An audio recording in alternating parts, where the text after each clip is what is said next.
that being failure to comply with the order or signal of a police officer, a felony of the third degree. Your Honor accepted the plea and ordered that the defendant undergo evaluation, specifically a PSR, as well as a drug and alcohol evaluation. We have read the report. The state is ready for sentencing. It should be noted, Your Honor, that there is no prior agreement as to sentencing. Finally, it appears that the defendant has 117 days of jail time served to date. Thank you. Ms. Tomasic? Yes, thank you, Your Honor. We're prepared to proceed with sentencing today, and we did want to request, in lieu of prison time, to allow Mr. Watkins to go to NeoCap. Mr. Watkins does have a criminal history. Half of his criminal history is drug-related. He's indicated to me he definitely does have substance abuse issues. He's never received treatment in the past. He has gone to prison.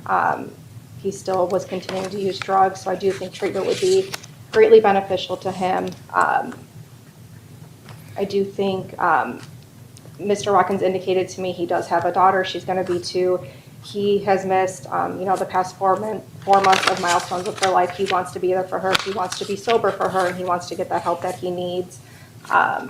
He was gainfully employed prior to this. He was working at Campo Roofing. He did leave on good terms to open his own mobile detailing business, but he did indicate to me that because he left on good terms, he can go back to Campo Roofing at any point to keep himself busy. So I do believe with working, doing treatment, getting help, he will definitely keep busy to stay out of trouble and be there to raise his daughter. He did also, his girlfriend is here. I did have a chance to speak with her as well. She did describe Mr. Watkins as a great father and a good, hardworking man. And I do believe he'll greatly benefit from treatment.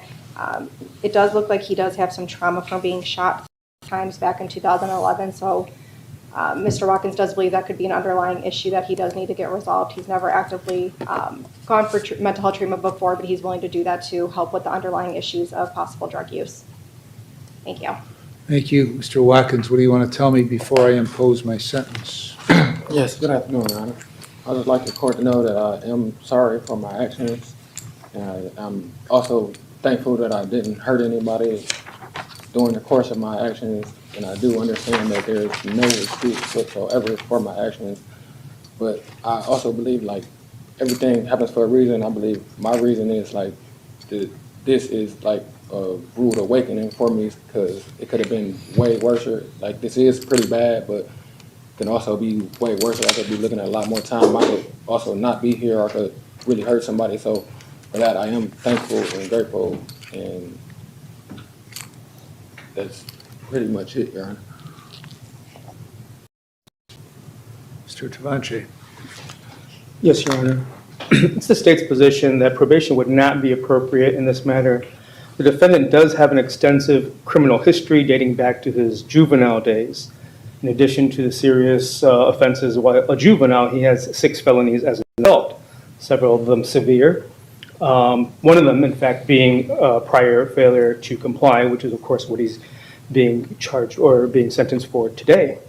He's been to prison 4 times. First time he went to prison is he was given a chance initially for early intervention, but he failed to appear twice and therefore kicked that to the side. He has a consistent history to appear in a long history of warrants. In fact, he has some 3 active warrants now. He has a long history also of misdemeanors involving drugs and a history of convictions for disorderly conduct, criminal trespass, theft.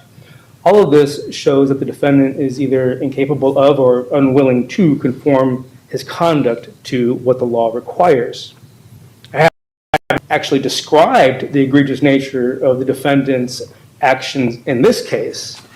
Last time, Your Honor, I did describe those facts. It was, as you may remember, a speeding violation, lights and sirens, where defendant led Willowick police on a dangerous, circuitous, long-distance, high-speed chase over freeways and over access roads and surface roads. Your Honor, this chase lasted about 15 minutes. That's a long time, given the speeds. Defendant was going 110 miles an hour at one point on a freeway, where the speed limit was 60. On surface streets, he was hitting about 60 or 70 miles per hour. At one point with a blown tire. Also with pieces hanging off of his car. He's still going. This chase spanned several cities. It begins in Willowick, ends in Cleveland. I mapped it out. It was a total of over 17 miles. all the time weaving and speeding. It was on the surface roads where he was most dangerous. He runs 6 stop signs by my count, 3 red lights, just blows through them. Luckily, most of the lights were in his favor that night. Most of them were green. It was late at night. And I say luckily because it doesn't appear that he really cared to stop for any light. He nearly misses the car coming. He just eats a light, nearly misses a car coming across on a green legally. While he's on surface streets, he also goes dark. He turns off all his lights. It's dark out, as I mentioned, and therefore he's required to use his lights, but instead he turns them all off and seems like he's trying to get away. Meanwhile, he's swerving. In at least 3 instances, he purposely weaves into oncoming traffic where there's a car coming toward him, and in the minds of the officers, they believe he was trying to hit them. At the very least, it seems maybe he was trying to get the officers to believe this was not worth the chase because of how dangerous it became. He rides into the oncoming lanes, not even swerving. He just rides into the oncoming lanes, sometimes for maybe a quarter mile or so, although it's as though it were simply a thoroughfare for him. Goes down a wrong-way street on a one-way. The pursuit ends only because he destroys someone's property. He runs his vehicle into a fence. It's owned by a local school. We have no victim's impact statement, but the damage is heavy. In the video, you can see that fence just go down. And it doesn't end there. When his car's finally stopped, he bolts from the car and he runs, and of course, officers have to catch up with him, and he still resists, and he must be tased for his compliance. Now, all of this shows really blatant disregard for the safety of others. This also shows it's in line with his criminal history, including failure to appear time and time again, not conforming his behavior, his history of drug abuse, which we know he has. In fact, he admits using Percocet and cocaine on top of alcohol that day. And as far as his PSR is concerned, he doesn't seem to show a lot of remorse. He seems to have a nonchalant attitude toward it. And when probation asks him what he's looking for from this hearing, he basically shrugs his shoulders. For those reasons, we believe that prison is warranted. That is all, Your Honor. All right. Anything from the defense? Yes, sorry, just one more thing, Your Honor. Of course, there's no excuse for Mr. Watkins' actions, but I do just want to reiterate that I do believe drugs is a huge issue for Mr. Watkins. As the state put on, he was high at the time of this incident. Of course, no excuse, but I do think he would greatly benefit from NeoCap and getting that help that he needs for his addiction issues. All right, I've reviewed this pre-sentence report and this drug and alcohol evaluation, and obviously there's a drug and alcohol problem, but there's been a drug and alcohol problem for now. And there's been no effort to address it. The fact that you were under the influence, I don't know if that's why you ran or if that's just your inclination, but the fact that you were under the influence makes it, in my mind, a little bit more serious. Because in these kind of cases, and more specifically in this case, the general thought is that if you go fast enough, they're going to cut off their chase for public safety reasons. So the speed that he clocked you at was 80 as you're going east on 2. You bring the car to a stop around the Vine Street exit. And then after he gets out, you see your opportunity, you get off, you get back on, you head west through Willowick again, through Wickliffe, through Euclid into Cleveland, which generally is where these chases end. If they can't get a car before you leave the county and Euclid can't get you, then they're just going to quit, especially when you're going 110 miles an hour. They're certainly going to quit. Usually when they get to 80, they quit. Okay, you were well above that, and an immense amount of danger on these side streets once you get off the freeway, almost hitting that car coming the other way on Nottingham, crossing traffic. So you had no regard for anybody but yourself for the purpose of getting away when you were driving. And that presents, I mean, this is one of the more extreme cases of a danger to the public by somebody in these flee and elude cases. And you're no stranger to them because you just had one that you went to prison for. I think in 18 or 19. And remind me, Mr. Tavanchi, was he on post-release control for that? Actually, I do not have a note on that, Your Honor. I apologize. So you were released in November 19th, or no, July 31st of 21. If you were on post-release control, presumably you still would have been on, but I don't know, one way or another. So you're not that far removed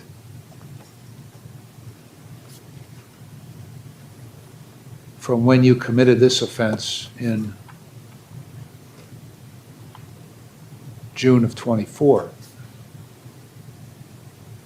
I don't know what, if anything, is going on with the felonious assault case that's listed in Cuyahoga from October of 23, or the obstruction in East Cleveland from April of 23, but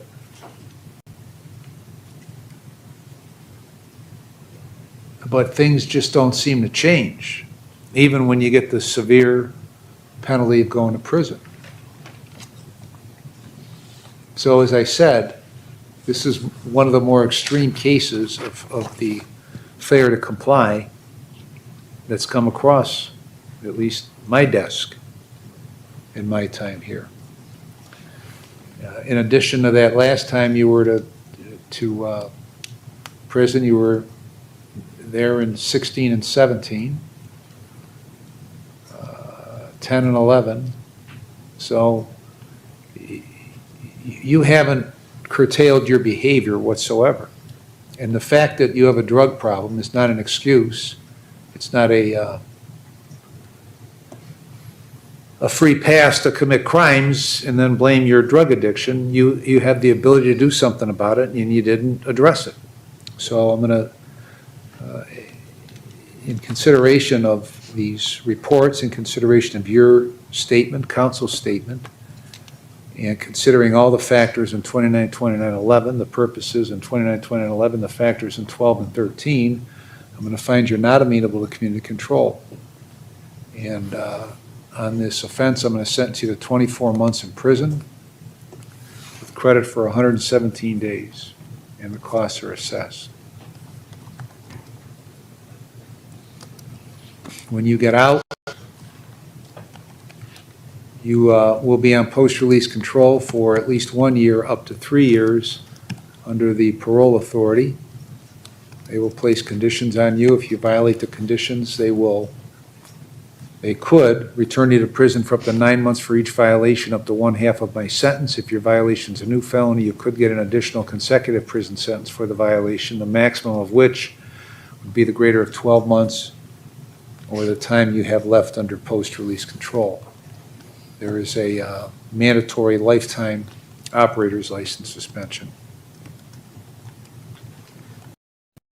Is there anything else, Mr. Tavanchi? Yes, Your Honor. At the time that this happened, the officers found in the defendant's car some items. For example, just give me one moment. Some 30 grams of weed. We would ask for that to be forfeited. And another set of items which we would be returning, those are 2 sets of car keys, 2 license plates, an Apple iPhone, and a car title to a 2000 Oldsmobile Intrigue. All of that we don't need to hold on to, but the 30 grams of weed we would ask for a forfeiture. All right, the drugs will be forfeited. The rest of the items will be returned. Anything else, Ms. Tomazik? Nothing further, Your Honor. All right, we're adjourned.